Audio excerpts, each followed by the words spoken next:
Hello and good evening students and welcome to Byju's Exam Prep IES. Let us take a look at the questions for today's daily quiz. How many of the following statements are true regarding the Jagannath Rath Yatra?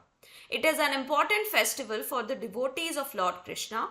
It is also known as Gundicha Yatra. Logs of dharua and fasi trees are essential for the construction of rathas for this festival. We have taken this question because the world famous Rath Yatra started on June 20, 2023 for this year. Now this Yatra, which is also known as Gundicha Yatra or Festival of Chariots, it is dedicated to Lord Jagannath, who is considered the Lord of Universe, and he is also considered to be an avatar or incarnation of Lord Krishna. Now every year lakhs of devotees from all over the world, they flock to the city of Puri where this yatra takes place to catch a glimpse of the three deities, that is Lord Jagannath, his brother Lord Balabhadra and his sister Devi Subhadra. Now all three of these deities, they are carried in specially created chariots. Now there are four types of woods that are used for the creation of these chariots. These are Fasi, Dharua, Asan and Semal. So if we go back to our question, this is correct and this is also correct. So your correct answer over here is option C. The next question is, how many of the following statements are true regarding the Gandhi Peace Prize? It was started in the year 1969 to celebrate the 100th birth anniversary of Mahatma Gandhi. It is announced by the Ministry of Culture. It can only be given to institutions and organizations and not to individuals. We have taken this question because yesterday it was announced that the Gandhi Peace Prize for the year 2021 is to be given to Geeta Press of Gorakhpur. Now there was a controversy related to this because the opposition members in the jury, they said that they were not told about this decision. Now the Gandhi Peace Prize, it was instituted in the year 1995 on the occasion of 125th birth anniversary of Mahatma Gandhi. This award is given to individuals, associations, institutions or organizations who have worked selflessly for peace, non-violence and for amelioration of human sufferings. So every year it is announced by the Ministry of Culture, and the award is conferred by the President of India. Now this award, it is open to all people regardless of their nationality, race, language, caste, creed or gender. So any institute or individual outside India, they can also be provided with this award. This award can even be divided amongst two people or institutions who are considered by the jury to be equally deserving of this award. However, please note that work by a person who has deceased cannot be the subject of this award. However, if the death has occurred after the proposal has been submitted to the jury, in those cases a posthumous award, it can be conferred upon that person.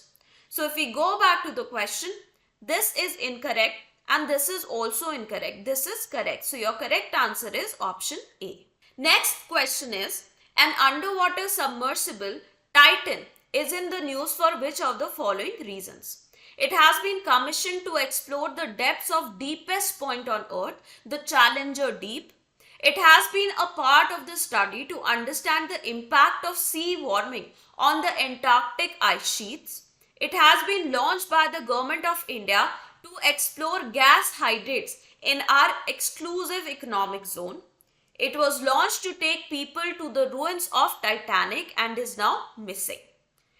We have taken this question because it has been very much in news.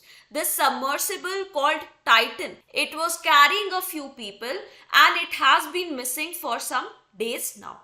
Now please note that this was not a submarine, it was a submersible. What is the difference between two? While a submarine has the capability to launch itself from a port independently, a submersible, it goes down off a support ship.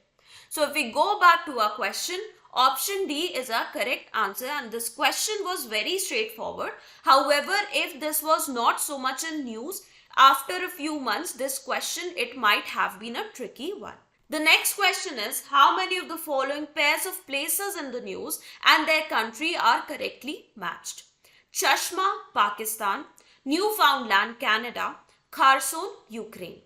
We have taken this question because the cash-strapped country of Pakistan has signed a deal of US dollar 4.3 trillion with China for setting up a nuclear power plant at a place called Chashma in the state of Punjab. This shows that how China and Pakistan, they are trying to increase the cooperation amongst each other.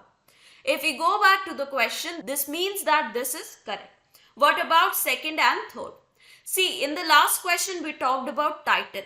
Now Titan, it launched off Newfoundland. So Newfoundland is a place in Canada which is very near to the ruins of Titanic. So this is also correct.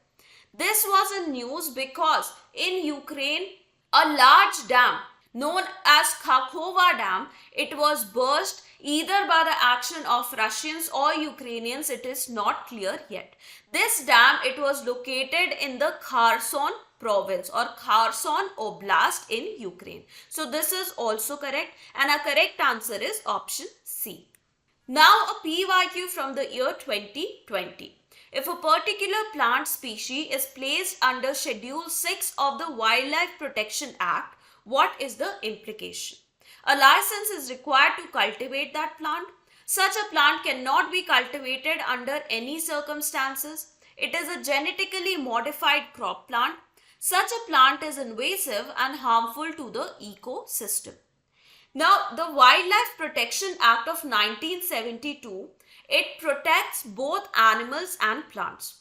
The Schedule 1 to 5 of this act, they are dealing with protection of various animals, where in Schedule 1 to Schedule 4 animals, they cannot be hunted. However, Schedule 5 includes a list of animals that can be hunted.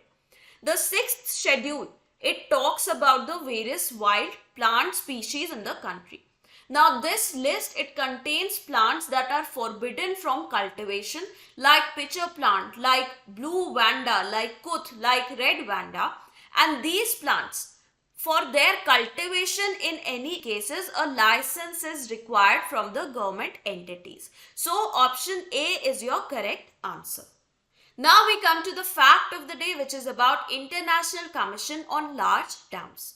Now the reason why this is important is related to Ukraine's dam that got burst. It was a very large dam, and its bursting, it has led to a lot of humanitarian and environmental crisis. So in that case, this meeting, this annual meeting of ICOLD, International Commission on Large Dam, becomes important.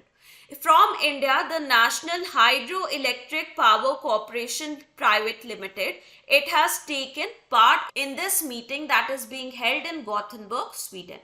Now, ICOLD, it was established way back in the year 1928. Its headquarters is located in Paris. It is a non-governmental international organization which provides a forum for the exchange of knowledge and experience in dam engineering.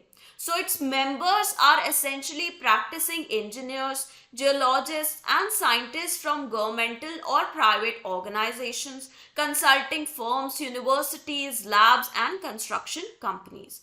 Right now, it has national committees from more than 100 countries with approximately 10,000 individual members. Now, the discussion in this forum, they are related to issues for ensuring that dams are built safely, efficiently, economically and without any detrimental effect on the environment. The original aim when it was established was to encourage advances in planning, design, construction, operation and maintenance of these large dams. However, since the late 1960s, many new aspects were added to the discussions which were of current concern, like dam safety, monitoring of performance of the dams, reanalysis of the older dams, effects of aging dams and the environmental impacts of dams.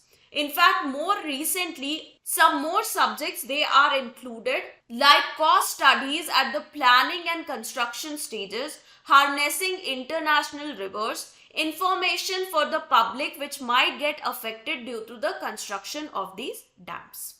So that is all about today's daily quiz. I hope you were able to understand all the concepts. So do not forget to like the video, share it and subscribe to our YouTube channel for more such content. Also, let us know in the comments how many questions were you able to answer correctly. So thank you very much and have a very good day ahead.